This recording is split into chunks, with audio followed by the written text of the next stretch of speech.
So here we are now inside the Google house, let's call it, or the Google neighborhood. Yeah. And so kind of break down for us, Matt, exactly what the story is on this Yeah. property. So it's kind of unusual. It's not just a single unit or Yeah. a duplex. So it's 3 townhomes right here on the front of the street, and on the other side we got 1 detached home all on one lot. So it's basically 4 properties on one lot. This property's on the market for like over a year. I actually sold it to clients 3 times and it fell apart every single time because of financing, because of the condition of the property, the tenant profile, and that it was kind of commercial zoning. So a lot of the banks didn't want to touch it. It was in that gray area of residential, commercial. So I eventually bought it with our partner's cash. It's the only way we could do it. So what was it originally listed at? So it was originally listed at $799, and we sold it, like I said, 3 times around $780, around $775. And then by the time we bought it, the seller was like motivated. He was just angry with the process of how long it was taking. So we got him down to $730 for all 4. How did you approach this differently than the other people whose offers fell apart? Yeah, so we approached it as firm offer, which is usually always the best case if you really want to get a good deal or just make the seller's life easy as possible. Like I said, all the deals fell apart because of financing. So when we brought a cash offer, closing immediately, he just took it and said, screw it. Nice. Did you accept all the tenants then, or what did that look like? Yeah, so in the offer, we actually got all the tenants to sign eviction notices saying that they were gonna leave before we closed. We'll get into that, it didn't really work out. But in the offer, we had all the tenants sign eviction notices. So that was part of it, which was really important to us. The tenant profile in here was the worst it could be. It was literally crackheads, not to be too mean, but that's literally what they were. So we didn't want those tenants. Yeah. So essentially, do you mind, let's kind of get into a bit of that story with the tenants. So originally, like a lot of us, when we're looking at buying, real estate deals, we're looking at value adds. Yeah. Often the reason there's a value add is because those tenants have kind of worn down the property. Sure. The landlord's kind of thrown their hands up in frustration. So how did you negotiate with the tenants? How did you get them to originally agree? And was that like an N9 or N11? We got an N11. So we had the seller do that. So it was all up to the seller. I kind of coached the seller through it, and most of the seller's realtors how to do this because they had no idea what an N11 was or how to do this. So we just approached them. They paid them to leave, which is always the best way to do it. Cash for keys, Cash for keys. And then they got them to sign the N11s. That's all I cared about as the buyer. And then we dealt with it when we closed. But the seller actually lived in the detached home. So he left, obviously no problem. And then one of the tenants actually left. They were decent, actually the ones in this unit right here. They were pretty decent. They left like they were supposed to. The other 2 did not leave. So we had to go through the whole eviction process. But thankfully we had that N11, or else we would have been totally screwed. Yeah. Was this your first eviction process? This is the first eviction process, yeah. How was that? It was funny, terrible, just like crazy. This is the gong show of how the system works here in Ontario. Totally unfair. It literally took about 2 months, which is kind of fast, but because we had the N11s, if we didn't have those, it would have been, well, these tenants didn't pay from October of 2018. We closed March 2019, and they still stayed 2 months when we bought it. So it's totally broken, the system. Yeah. Okay, well, I appreciate you kind of breaking that down for us, because I know that's one of the big questions a lot of people have is, how do you get vacant possession? Any other tips or thoughts now that you kind of went through this once, how you would approach it differently? Or I think I would approach it the exact same. Yeah, you can't do much in Ontario. Your hands are kind of tied. Like when I help clients buy properties, or if we do buy more properties with tenants, now that we're moving to multifamily, getting those N11s before you close as part of the offer is super important. You're covering your butt. If you have those and they do stay like these tenants did, you just apply for the eviction. It's straightforward. They can't appeal it. It's straightforward. They sign the eviction notice. So super easy that way. Nice. Well, I'm sure we got the numbers here. People probably want to just dive in. So do you mind run us through quick, and then maybe we'll break it down line by line? Yeah, definitely. So we bought the property, all 4 for $730,000, but it's a total piece of crap. Maybe we can show some old videos from my past videos to see what it looked like. We put in $250,000 in renovations, and that's fixing all 4 units completely top to bottom, new electrical, new plumbing, everything you see here, brand new kitchens, all the new outside. So all 4 for $250,000. So all in, we're in for about $980,000. The property is now worth $1.45 million.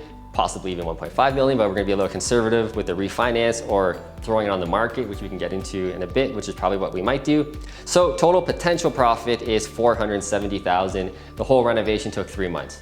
Wow, that's for all fantastic, 4, man, to do it that fast. So let's first dive into renos. I'm sure people are gonna want to hear more details on this.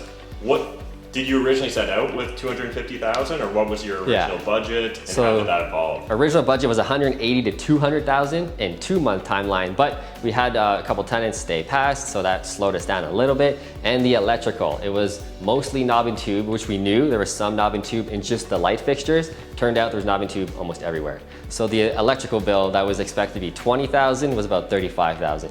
And then plumbing as well. We also changed bathroom layouts. It just didn't work with the old framing, the old style. So there's way more plumbing. Again, that bill was a lot more, but 250 for 4 houses completely flipped. I think we did a pretty good job. It's actually really impressive kind of seeing the before and after. Yeah. So obviously when you're spending your money, where are you mainly focusing other than the mechanicals of electrical and plumbing? Yeah, so my favorite renovations are just the cosmetics. I'm kind of known as like the lipstick mascara guy. Got the accent walls, paint, floor trim, kitchens, new bathrooms, new tile on the floor. That's what I like to stick with.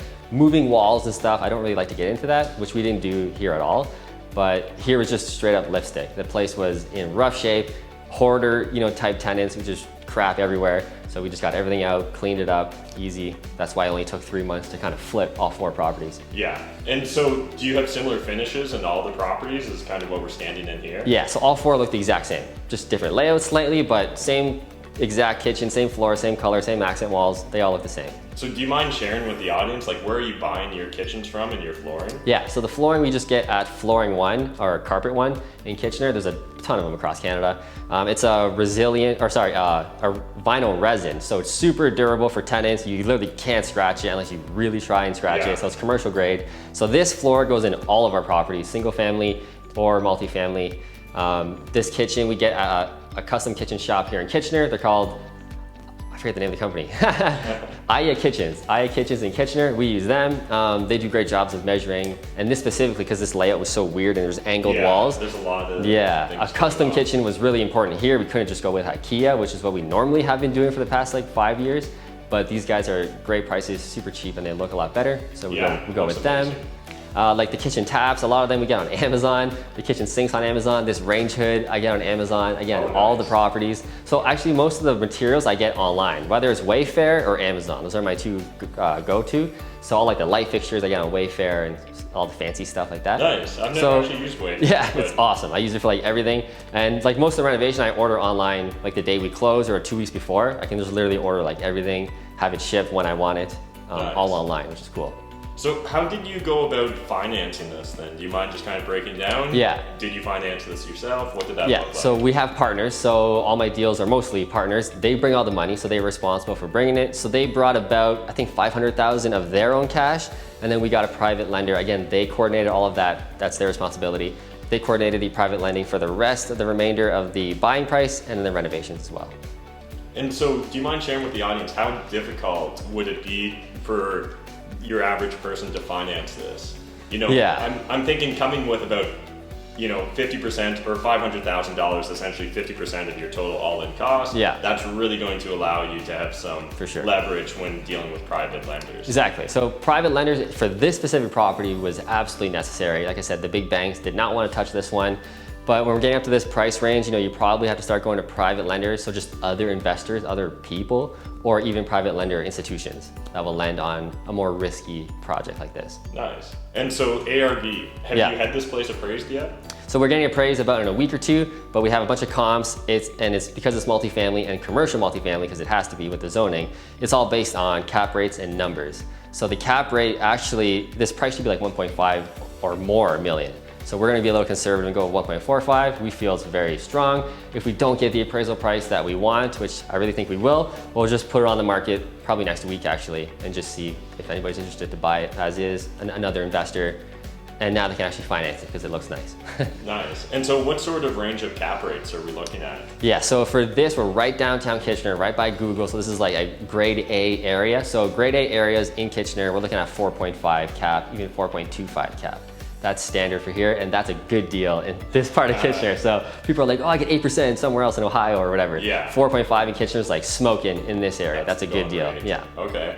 And so any guesses on, say, if you were to put it on the market, like who would your buyer be? It would have to be another investor, I would think. So I mean, somebody could live in one of these units and rent the other ones, which would be cool, but that's a pretty hefty price tag for a home buyer. So So it's probably gonna be another savvy investor, somebody who wants a boring turnkey property, probably a Toronto investor who wants to park their money in Kitchener. That's probably the ideal buyer. Yeah, and I'm assuming it's merged title, so it's not like Yes. you can separate them up easily. So. Yeah, so you could possibly do that, but right now it's all 231 Victoria Street, so just one address.